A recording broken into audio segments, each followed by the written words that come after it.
কেউ গেছেন কাজের সন্ধানে, কেউ গেছেন বেশি আয়ের আশায়। কিন্তু রাশিয়ায় পৌঁছে বদলে গেছে তাদের গন্তব্য। তাদের কাজের জায়গা এখন যুদ্ধের ময়দান। এজেন্সি ও দালালদের প্রলোভনে লাখ লাখ টাকা খরচ করে প্রতারণার শিকার হয়েছেন অনেক বাংলাদেশি। প্রাণ বাঁচাতে দেশে ফেরার আকুতি জানাচ্ছেন ভিডিও বার্তায়। প্রতিবেদন করেছেন সবুজ মাহমুদ। বাংলাদেশিদের কাজের কথা বলে রাশিয়ায় নিয়ে যুদ্ধে বাধ্য করার অভিযোগ নতুন নয়। দেখেন কি অবস্থা। সম্প্রতি যুদ্ধে গিয়ে আহত হয়ে দেশে ফেরার আকুতি জানান গোপালগঞ্জের পলাশ শেখ সহ অনেকে। এসব বাংলাদেশিদের এখন প্রতিটি মুহূর্ত কাটছে মৃত্যু শঙ্কায়। আমাদের ভাষা জায়গা থেকে আপনারা সরকারের কাছে আবেদন করি, আমাদের জায়গা থেকে বাধা না, আমরা কোনো টাকা পয়সা করে কিছু চাই না।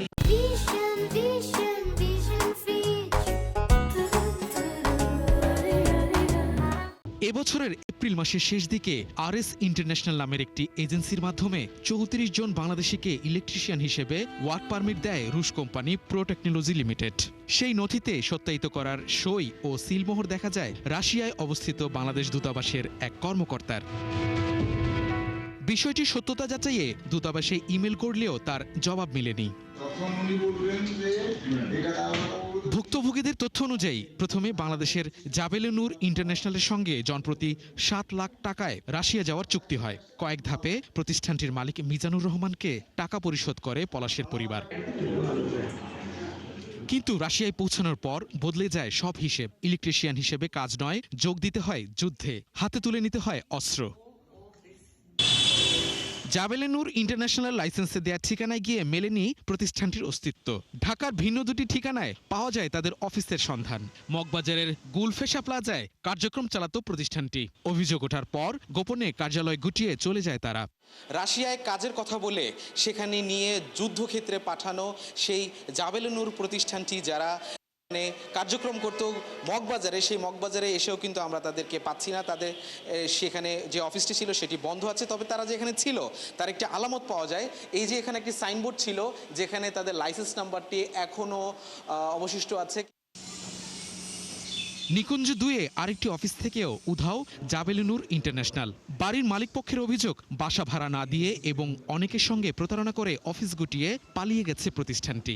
ওনারা যে এরকম কাজ করবে এটা আমাদের আসলে জানা নেই। আমরা যদি এগুলো জানতাম তাহলে আমরা ওনাদের কাছে আর কি বাড়ি ভাড়া দেই না।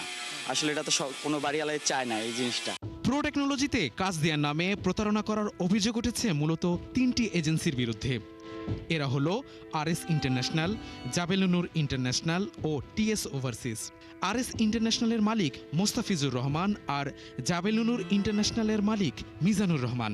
সম্প্রতি মানব পাচারের অভিযোগে প্রতিষ্ঠান তিনটির রিক্রুটিং লাইসেন্স বাতিল করা হয়েছে। অনুসন্ধানে জানা যায় কয়েক ধাপে দালাল নিয়োগ করে এসব এজেন্সি যুদ্ধের জন্য বাংলাদেশি যুবকদের প্রলুব্ধ করে। রাশিয়ায় লোক পাঠানোর বিনিময়ে তারা জনপ্রতি প্রায় ২৫ থেকে ৩০ লাখ টাকা কমিশন পায়। আর যারা যায় তাদের কাছ থেকে নেওয়া হয় ৭ থেকে ১০ লাখ টাকা। অভিযোগ, এই অর্থের বড় অংশই যায় এজেন্সি ও দালালদের পকেটে। রাশিয়ার যুদ্ধক্ষেত্রে থাকা বাংলাদেশি রাজন হুসাইন ৭১কে জানান, যুদ্ধক্ষেত্রে টিকে যাওয়া অনেক বাংলাদেশী এখন নতুন লোক নিয়োগের দালাল হিসেবে কাজ করছেন। বিনিময়ে পাচ্ছেন মোটা অঙ্কের টাকা। এখানে কাজ করছে হচ্ছে সোহেল সর্দার নীরব। উনি হচ্ছে অতি প্রথম রাশিয়াতে আর্মিতে জয়েন করে। জয়কুণ্ড এবং এই সোহেল সর্দার নীরব হচ্ছে রাশিয়া বসে এজেন্টের কাজ করে। তো এখানে তো আপনার একটা লোক ঢুকাই দিলে প্রায় ৫ লক্ষ রুবল সে পায়। এখন এই লোকটা হচ্ছে এই সোহেল সর্দার নীরব সামলাতে পারে। আমার যুদ্ধের ময়দান থেকে আমাকে বলে এইসব কথা, আপনি বলবেন আমাকে একটা প্রমাণ দাও। আমি যদি একবার চাইতাম তাহলে আমি হাজার হাজার বাঙালি আনতে পারতাম। আমি আমার পরিবারের ওরকম হারাম খাওয়াই নাই। আমি প্রতিনিয়ত প্রত্যেকটা ভিডিও তো বলে দিছি এই যুদ্ধে ৮০% মরার সম্ভাবনা, মৃত্যুর সম্ভাবনা ৮০%। স্বেচ্ছায় কিংবা প্রতারণার শিকার হয়ে রাশিয়ার পক্ষে যুদ্ধে অংশ নেওয়া বাংলাদেশিদের নিয়ে উদ্বিগ্ন সরকারও।